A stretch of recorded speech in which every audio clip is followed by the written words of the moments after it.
Hi, I'm Rob Akins. I'm one of the senior mentors for the Junior Investigators Network, and I wanted to talk to you guys today about your NIH logins and are they up to date. So in particular, we'll talk about EraCommons and what's called login.gov, and then a quick mention about NCBI, which is the National Center for Biotechnology Information. So why are we talking about EraCommons and login.gov? NIH is trying to make our accounts more secure, and they're doing that in two ways. They're not going to use, for those of you who go on there regularly or have been on there, they're not going to use their old system to log directly into EraCommons. They do one of two ways, and that's using login.gov, which is, I think, the most common way that people will get in, or what's called an in-common federated account that supports two-factor authorization, but that's essentially the institutions taking care of the authorization as opposed to the individuals. So we'll talk about login.gov. Before you get that set up, you have to make sure you can, it is needed for EraCommons if you use the mobile app, getting into Assist for your grants, or if you're a reviewer. So you'll need to do this for those functions that you used to go to EraCommons for. The timing is now associated, there had been a timetable, but now they've associated it with your submission of a grant application or a RPPR, a performance progress report. So once you do that, if you send a grant in, and if any of you have done this recently, you would have gotten notified to make sure that you get converted over to two-factor authorization within 45 days after that type of submission or of RPPR or grant. I put the information on the bottom of the slide where you can go and find more about this, and we can share the slide. But if this is all sounding very odd or unknown to you, you might want to, it's not long to do, but we can go through. So for EraCommons, there's a flyer, and again, you can go to that link. If you are on your computer and you haven't done this yet, you can just type in that second link. That'll take you to your EraCommons page, and then I'll show you what that looks like. But you can go through sort of as we're doing this and get started with your login switch over. All right, so what you see when you go to EraCommons now is what's on the left over here. So the old ERA credentials, you'll need to know those.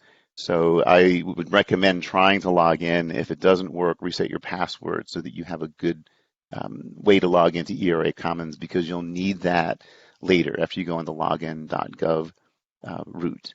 So up at the top in the red box is the login.gov. Click on that and you will confirm. There'll be some statements, not unlike things that you routinely have to do to get two-factor authorization set up, but you want to click on that and then confirm that is what you want to do. You'll be directed to the login.gov site, and as a spoiler, I guess, at the end, when you want to log into EraCommons, even though you can bookmark this site that's shown here, the login.gov, that's not how you get to EraCommons. You go to EraCommons and you hit the login.gov button that's at the top, and that way the system knows where you want to go.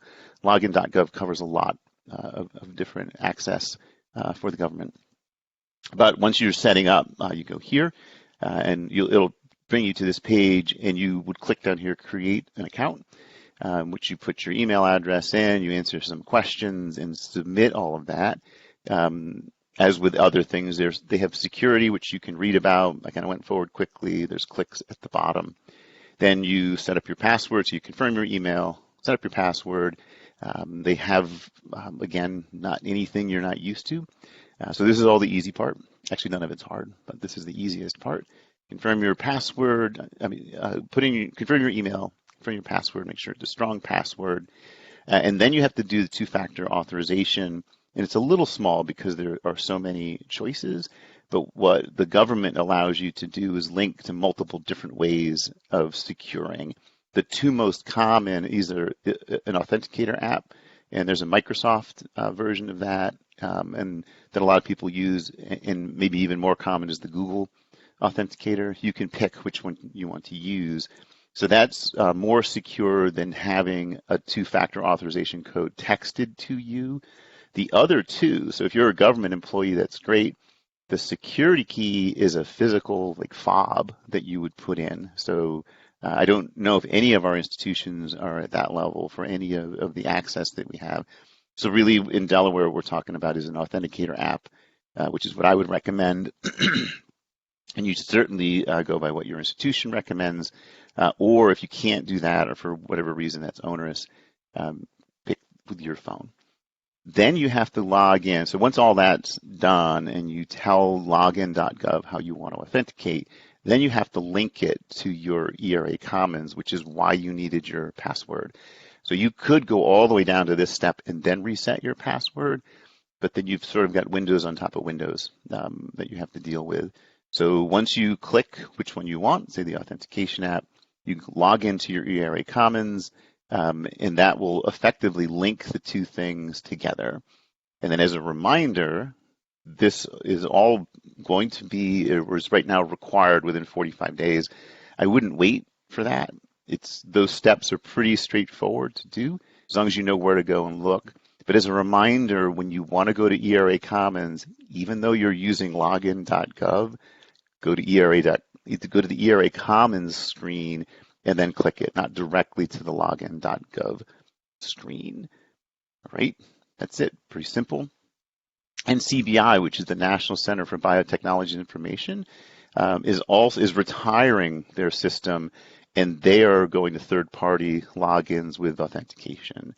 So there's a password retirement wizard that's pretty straightforward to use. If you use your NCBI account, which is how you would save things like PubMed searches, or be able to collect information on your publications through that website, just go to your account and the wizard will pop up. The images on the right side of the screen are basically the wizard. It's not really in order the way it's put together, but you have to pick how you want to, what kind of third-party login you want to use. I would recommend using the login.gov one that you just used, so that everything's unified through that one portal, simplifies things. But for NCBI, you can use Facebook if you want. I don't really recommend that, but you can use whatever third-party login that you want. This wizard is opt-in, so if you log into NCBI, you have the option of doing it. But June, which is later this year, but not really that long from now, those the standard or the current NCBI login pathway will be retired, and you'll have to go through. So it doesn't take that long. It's better to do it when you're not in a rush to try to find something that you need for a deadline or a grant submission. So I recommend going and retiring your NCBI password as well. And that is what I have for you guys. Just kind of a quick couple of tips to make sure that you guys stay up to date on your logins. And I'd be happy to answer any questions if anybody has any.